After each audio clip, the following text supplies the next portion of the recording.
का स्वागत है। तो आज के इस वीडियो में 4 जुलाई के इंपॉर्टेंट करंट अफेयर्स को हम लोग कवर करेंगे। पहला प्रश्न क्या है, देखिए कि हाल ही में उत्तराखंड के नए मुख्यमंत्री के रूप में किसे चुना गया है। तो आंसर होगा पुष्कर सिंह धामी को। कल ही हम लोगों ने पढ़ा था उत्तराखंड के जो मुख्यमंत्री हैं तीरथ सिंह रावत, उन्होंने भी इस्तीफा दे दिया। तो अब पुष्कर सिंह धामी ये उत्तराखंड के अगले मुख्यमंत्री होंगे और इसी के साथ ये उत्तराखंड के अब तक के सबसे युवा मुख्यमंत्री भी होंगे। पुष्कर सिंह धामी, इनकी उम्र कितनी है? 45 वर्ष इनकी उम्र है और ये उधम सिंह नगर जिले के खटीमा निर्वाचन क्षेत्र से विधायक है। तो इनका नाम याद रखना है, अब पुष्कर सिंह धामी इनका नाम है। बाकी विवेक राम चौधरी आपको पता है इंडियन एयरफोर्स में हमारे नए वाइस चीफ ये बने हैं।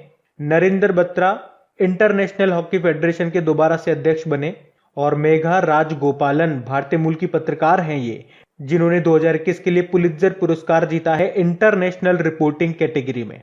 अब बात यहां पे उत्तराखंड की है। उत्तराखंड को वैसे हम कल डिटेल में देख भी चुके हैं, चलिए एक बार फिर से देखते हैं। ये रहा मैप में उत्तराखंड। देखो उत्तराखंड की 2 कैपिटल है। विंटर कैपिटल इसकी देहरादून है, समर कैपिटल नई बन गई है गैरसैंण। गवर्नर बेबी रानी मौर्य है, मुख्यमंत्री है राघवेंद्र सिंह चौहान। हमने पढ़ा था भी उत्तराखंड सरकार ने मुख्यमंत्री वात्सल्य योजना को शुरू किया था। अभी उत्तराखंड पुलिस ने मिशन हौसला शुरू किया था और उत्तराखंड ने ही घरों की पहचान चेलिका नाम योजना शुरू की थी।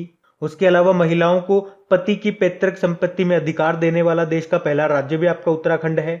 और उत्तराखंड में एक दिन के लिए मुख्यमंत्री बनी थी, क्या नाम है उनका? सृष्टि गोस्वामी उनका नाम है। घाट पेयजल योजना ये भी उत्तराखंड की है। उसके अलावा भारत का पहला मोस गार्डन ये विकसित किया गया उत्तराखंड के नैनीताल जिले में। और भारत का पहला पॉलिनेटर पार्क ये कहां पे स्थापित किया जाएगा? उत्तराखंड में ही। उसके अलावा देश का पहला हिम तेंदुआ संरक्षण केंद्र यानी कि स्नो लेपर्ड कंजर्वेशन सेंटर ये उत्तराखंड के उत्तरकाशी में बनेगा नीदरलैंड की मदद से। और उत्तराखंड ने बेरोजगार युवाओं के लिए होप पोर्टल भी लॉन्च किया था। होप मतलब होता है हेल्पिंग आउट पीपल एवरीवेयर। और होप मिशन ये किसका है? ये यूनाइटेड अरब अमीरात का है, ये आपको ध्यान रखना है। जबकि भारत का पहला लाइकेन पार्क ये बना है उत्तराखंड के पिथौरागढ़ के मुनस्यारी में।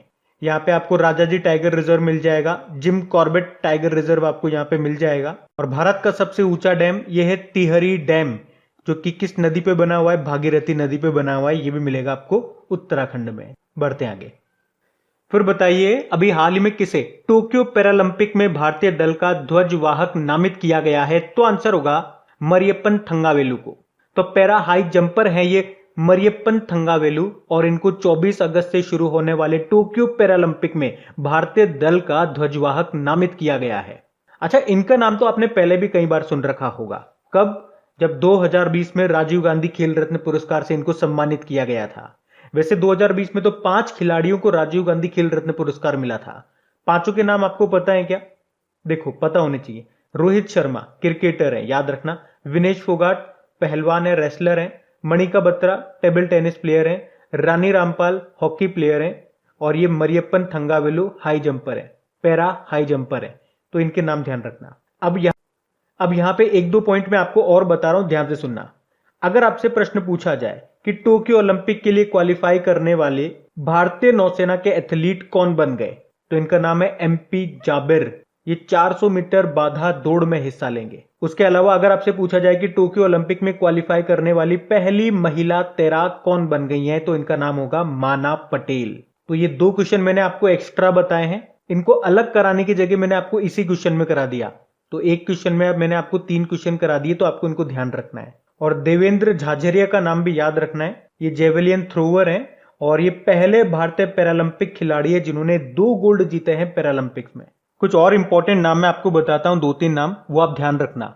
जैसे कि अशोक कुमार का नाम याद रखो, टोक्यो ओलंपिक में कुश्ती में अंपायरिंग करने वाले एकमात्र भारतीय रेफरी बने हैं ये। एक अरुणा तंवर का नाम याद रखो, ये टोक्यो पैरालंपिक में क्वालिफाई करने वाली पहली भारतीय ताइक्वांडो बनी है।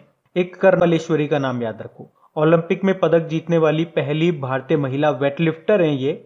और इनका नाम अभी न्यूज में भी था, दिल्ली खेल विश्वविद्यालय की पहली कुलपति ये बनी है। और एक प्रश्न और याद रखना कि ओलंपिक खेलों के इतिहास में क्वालिफाई करने वाले पहले ट्रांसजेंडर कौन बन गए, तो आंसर होगा लॉरेल हब्बार्ड। ये न्यूजीलैंड के हैं और वेटलिफ्टर हैं, ये वुमेन कैटेगरी में खेलेंगे इस बार।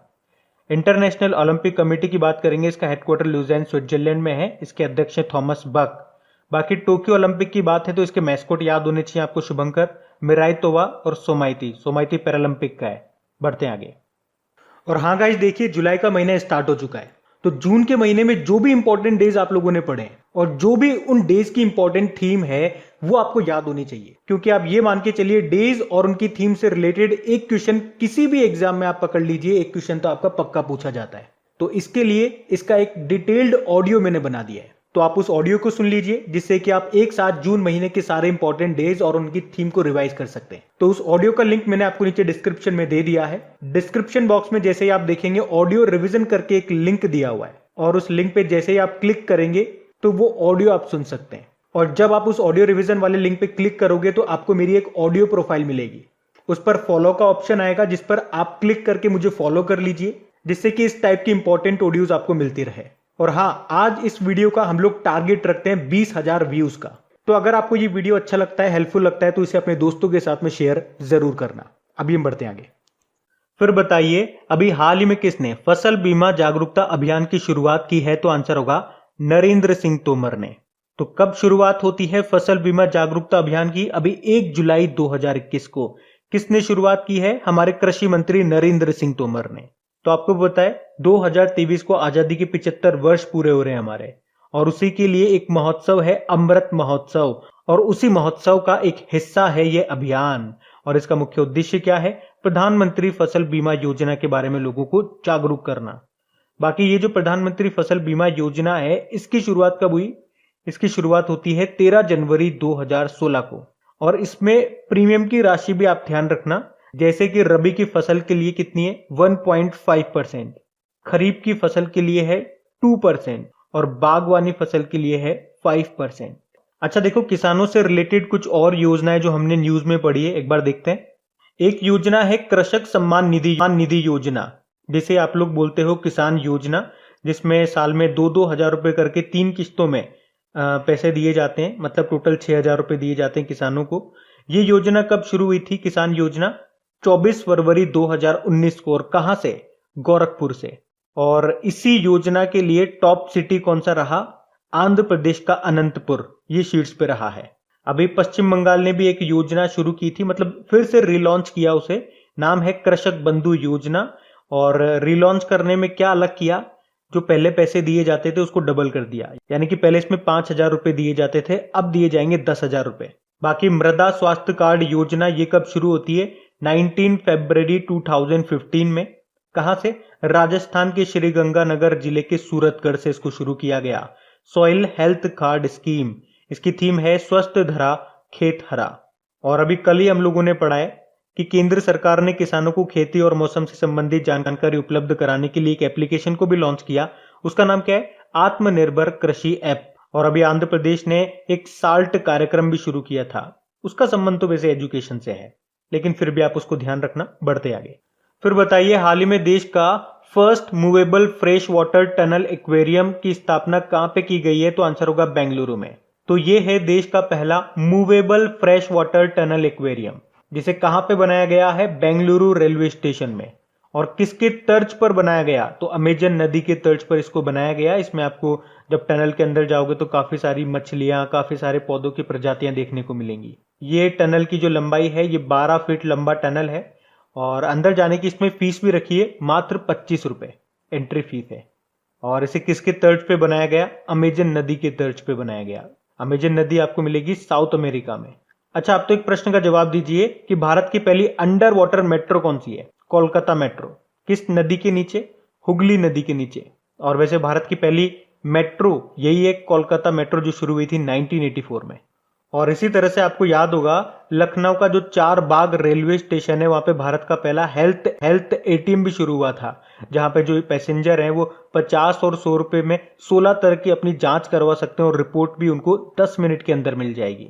और विशाखापत्तनम रेलवे स्टेशन में भारत का पहला फन जोन भी स्थापित किया गया था। उसी तरह से दिल्ली के आनंद विहार रेलवे स्टेशन में एक स्क्वाड मशीन भी लगाई गई थी, मतलब उस मशीन के आगे 180 सेकंड में अगर आप 30 उठक बैठक कर लेते हो तो आपको प्लेटफॉर्म टिकट मुफ्त में दिया जाएगा। और अब यहाँ पे पढ़ रहे हैं देश का first movable fresh water tunnel aquarium, जो कि स्थापित किया गया बेंगलुरु रेलवे स्टेशन में। बढ़ते हैं आगे। फिर बताइए अभी हाल ही में ग्रोइंग अप बाइडन नाम की बुक को किसने लिखा है? तो आंसर होगा वेलेरी बाइडन ओवेन ने। तो अमेरिकी जो प्रेसिडेंट हैं जो बाइडन, वो तो आप जानते हो, उनकी सिस्टर हैं ये वेलेरी बाइडन ओवेन, और इन्होंने ही अपनी नई बुक लिखी है जिसका नाम है ग्रोइंग अप बाइडन, जिसे अप्रैल 2022 में लॉन्च किया जाएगा। बाकी जेके रॉलिंग, इन्होंने भी अभी बुक लिखी थी द क्रिसमस पिग नाम से। Amitabh Ghosh the living mountain नाम से बुक लिखी, और प्रियंका चोपड़ा ने लिखी थी अनफिनिश्ड। तो याद रखना अमेरिका के राष्ट्रपति हैं ये 46 नंबर के, नाम है जो बाइडन, और अमेरिका की पहली महिला उपराष्ट्रपति बनी है, उनका नाम क्या है? कमला हैरिस है। और इनसे रिलेटेड 3 बुक्स आपको याद रखनी है जो इन्होंने लिखी है। कौन कौन सी? Smart on Crime, The Truths We Hold, और सुपर हीरोज आर एवरीवेयर। तो ये भी ध्यान रखना। बढ़ते आगे। फिर बताइए हाल ही में उत्तर प्रदेश के झांसी रेलवे स्टेशन का नाम बदलकर क्या कर दिया गया? तो आंसर होगा रानी लक्ष्मीबाई। तो उत्तर प्रदेश में जो झांसी रेलवे स्टेशन है उसका नाम अब रानी लक्ष्मीबाई के नाम पे रखा गया है। वैसे भी आप जानते हो झांसी की रानी लक्ष्मीबाई को ही कहा जाता है। देखो कुछ और इंपॉर्टेंट रेलवे स्टेशनों के नाम अभी बदले गए थे। उत्तर प्रदेश की बात कर लें तो मुगलसराय रेलवे स्टेशन का नाम पंडित दीनदयाल उपाध्याय रेलवे स्टेशन किया गया, और वहीं का नौगढ़ रेलवे स्टेशन है जिसका नाम सिद्धार्थ नगर रेलवे स्टेशन किया गया था। एक अयोध्या एयरपोर्ट का नाम भी बदला गया था, मर्यादा पुरुषोत्तम श्री राम एयरपोर्ट उसका नाम रखा गया। मंडुआडीह रेलवे स्टेशन भी जानते होंगे, बनारस जंक्शन इसका नाम रखा गया था। इलाहाबाद जंक्शन का नाम क्या रखा गया था? प्रयागराज जंक्शन रखा गया था। और इलाहाबाद सिटी स्टेशन का नाम प्रयागराज रामबाग रखा गया था, जबकि इलाहाबाद छिवकी का नाम प्रयागराज छिवकी रखा गया था। और प्रयाग घाट स्टेशन का नाम गया था। अभी राजस्थान के जोधपुर में जो मियां का बाड़ा रेलवे स्टेशन है उसका नाम बदलकर महेश नगर कर दिया गया। तो ये भी आपको याद होगा। वैसे अभी 2020 के जो स्मार्ट सिटी इंडेक्स आया है उसमें सूरत और इंदौर टॉप पे रहा है, लेकिन स्टेट वाइज बात करेंगे तो उत्तर प्रदेश उसमें टॉप पे रहा था। तो वो भी ध्यान रखना। बढ़ते आगे। अच्छा फिर बताइए अंतरिक्ष में उड़ान भरने वाली भारतीय मूल की दूसरी महिला कौन होंगी? तो आंसर होगा शिरीषा बांदला। तो शिरीषा बांदला ये 11 जुलाई को अंतरिक्ष में उड़ान भरने वाली भारतीय मूल की दूसरी महिला बनेंगी, जो कि वर्जिन गैलेक्टिक के संस्थापक रिचर्ड ब्रेंसन के साथ अंतरिक्ष की यात्रा करने वाले 5 लोगों में शामिल होंगी। ये जो है ये भारत के आंध्र प्रदेश से बिलोंग करती हैं। अच्छा अंतरिक्ष में जाने वाली पहली भारतीय महिला का नाम क्या है? कल्पना चावला है, सब जानते हैं। और कल्पना चावला के नाम से आपको याद होगा एक अमेरिकी एरोस्पेस कंपनी है नॉर्थरॉप ग्रुमेन, उसने अपने सिग्नस स्पेस क्राफ्ट का नाम कल्पना चावला के नाम पे रखा था, जिसे इंटरनेशनल स्पेस स्टेशन के लिए भेजा गया था। बाकी Nupur Kulshreshtha Indian coast guard की ये पहली महिला डीआईजी बनी थी। मार्था कुम आप जानते हो केन्या की पहली महिला चीफ जस्टिस बनी है। और अजंता नियोग असम की पहली महिला वित्त मंत्री फाइनेंस मिनिस्टर बनी है। अच्छा अंतरिक्ष से एक दिवस आपको याद होना चाहिए, मानव अंतरिक्ष उड़ान का अंतरराष्ट्रीय दिवस यानी कि international day of human space flight कब मनाते हैं? 12 अप्रैल को मनाते हैं। और अंतरिक्ष में जाने वाले पहले व्यक्ति का नाम क्या है? यूरी गागरिन, यूएसएसआर के थे ये। बढ़ते हैं आगे। फिर बताइए अभी हाल ही में आईसीआईसीआई बैंक ने किस नाम से भारत का सबसे व्यापक बैंकिंग समाधान लॉन्च किया है? तो आंसर होगा सल्यूट डॉक्टर्स। तो अभी आईसीआईसीआई बैंक ने जो अभी डॉक्टर डे मनाया गया था उसी मौके पर डॉक्टरों के लिए देश के सबसे व्यापक बैंकिंग सॉल्यूशन जिस सल्यूट डॉक्टर को शुरू किया है। और इसका फायदा क्या होगा? तो जो भी मेडिकल फील्ड से जुड़े हुए व्यक्ति हैं, चाहे वो मेडिकल की पढ़ाई कर रहे हो तो उन्हें एजुकेशन लोन लेने में, या कोई डॉक्टर है तो अपैरेटस खरीदने हैं, मशीन वगैरह खरीदनी है, अस्पताल बनाना है, क्लिनिक बनाना है, या फिर उन्हें पर्सनल जरूरत के लिए लोन भी चाहिए तो उनकी सारी जरूरतों को पूरा किया जाएगा।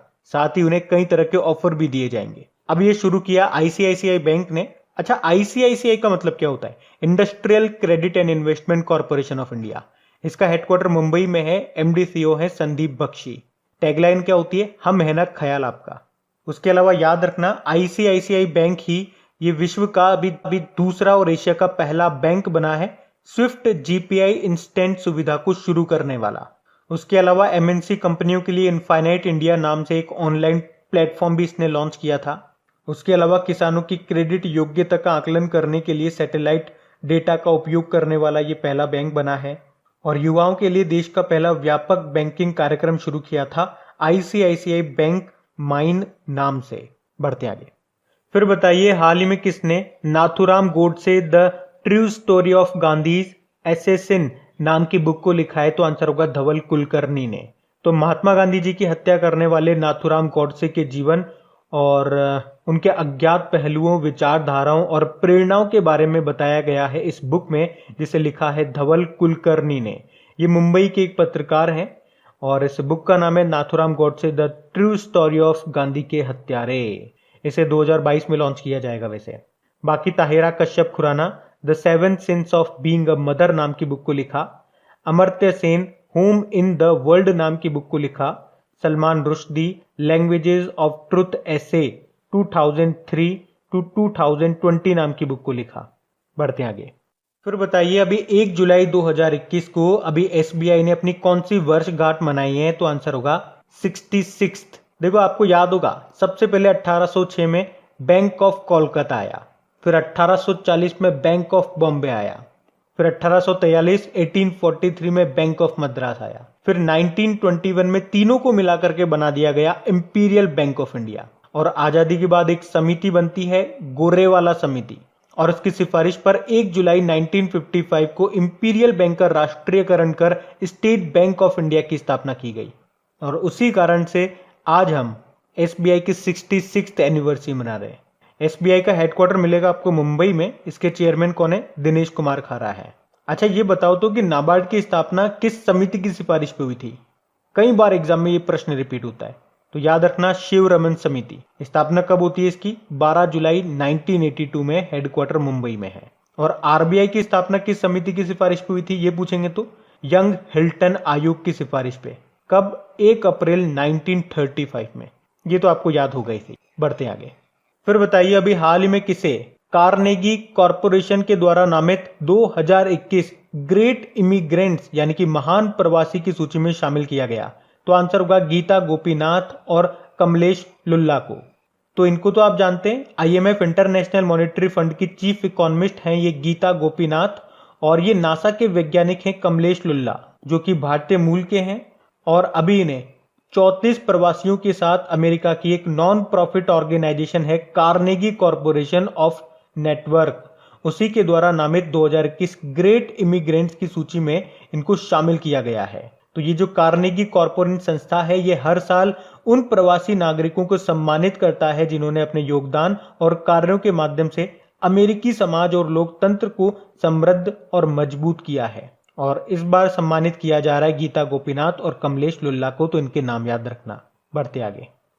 फिर बताइए अभी हाल ही में किस देश की क्रिकेट टीम ये भारत को पीछे छोड़कर सबसे ज्यादा वनडे मैच हारने वाली दुनिया की पहली टीम बन गई?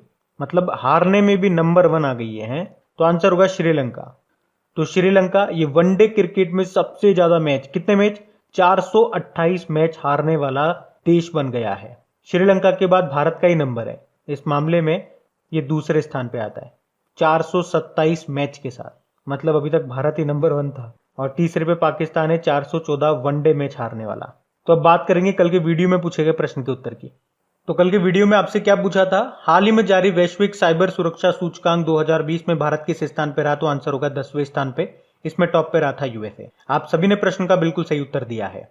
और गाइज एक बार फिर से आपको रिमाइंड करा रहा हूं, वीडियो को लाइक नहीं किया तो इसे लाइक करना, इसे शेयर जरूर करना दोस्तों के साथ में, और वो ऑडियो जाकर के जरूर से सुन लेना। लिंक आपको नीचे डिस्क्रिप्शन में मिल जाएगा, तो अभी चेक कर लीजिए और उसे सुन लीजिए। Thank you.